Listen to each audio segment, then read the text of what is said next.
Assalamualaikum warahmatullahi wabarakatuh. Perkenalkan, nama saya Elis Wasbudin, guru SMKN 1 Delang, yang akan membagikan hasil aksi nyata yang bertemakan mengapa kurikulum harus berubah.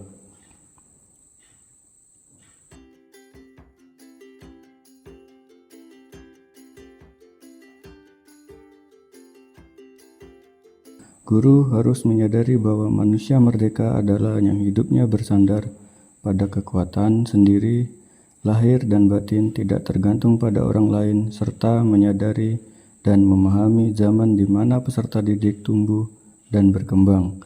Berbeda saat guru tumbuh dan berkembang. Dalam proses pembelajaran, harus bisa menyesuaikan strategi pembelajarannya dengan perkembangan zaman yang dialami peserta didik sehingga mampu mencapai keselamatan dan kebahagiaan yang optimal sebagai anggota masyarakat.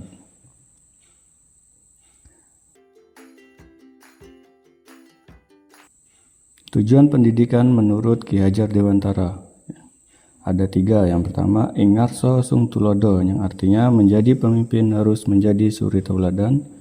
Yang kedua, ing madya mangun karso, di tengah kesibukannya harus juga mampu membangkitkan atau menggugah semangat. Dan yang terakhir adalah tudwuri handayani, harus memberikan dorongan moral dan semangat kerja dari belakang. Kurikulum menurut Hilda Tabah 1962. Menurut Hilda Tabah, kurikulum adalah a plan of learning yang dapat diartikan sebagai seperangkat rencana dan pengetahuan mengenai tujuan, isi dan bahan pembelajaran, serta cara yang digunakan sebagai pedoman penyelarasan kegiatan pembelajaran untuk mencapai tujuan pendidikan tertentu.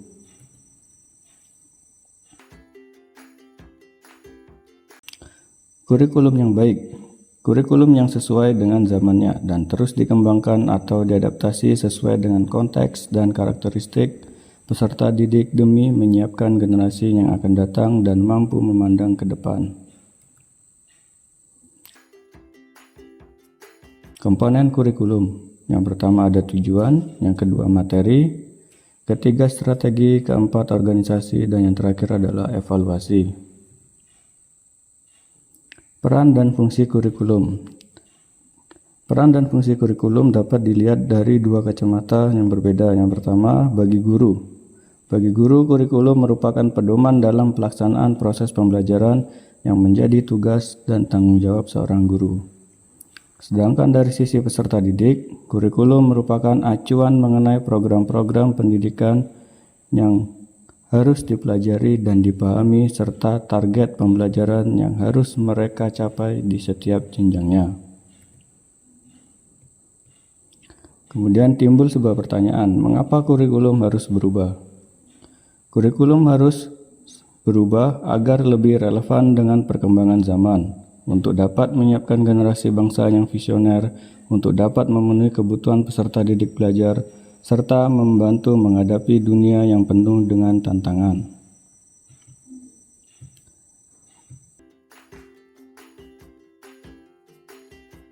Pilar pendidikan. Yang pertama ada guru atau sekolah, yang kedua adalah orang tua, dan yang terakhir adalah peserta didik itu sendiri.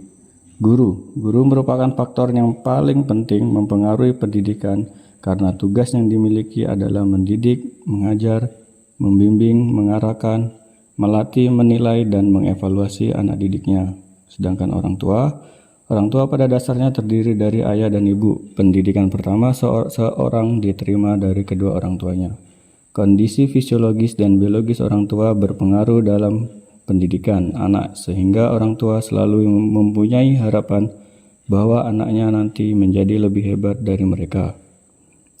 Yang terakhir, peserta didik.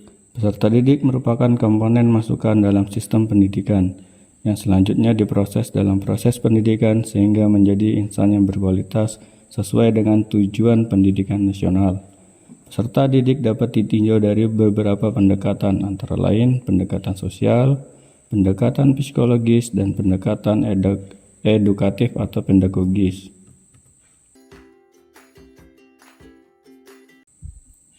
Kesimpulan, Kurikulum sangat berpengaruh dalam dunia pendidikan zaman ini. Perkembangan kurikulum disesuaikan dengan karakteristik belajar peserta didik yang diselaraskan juga dengan kebutuhan dan perkembangannya. Sekian dan terima kasih. Wassalamualaikum warahmatullahi wabarakatuh.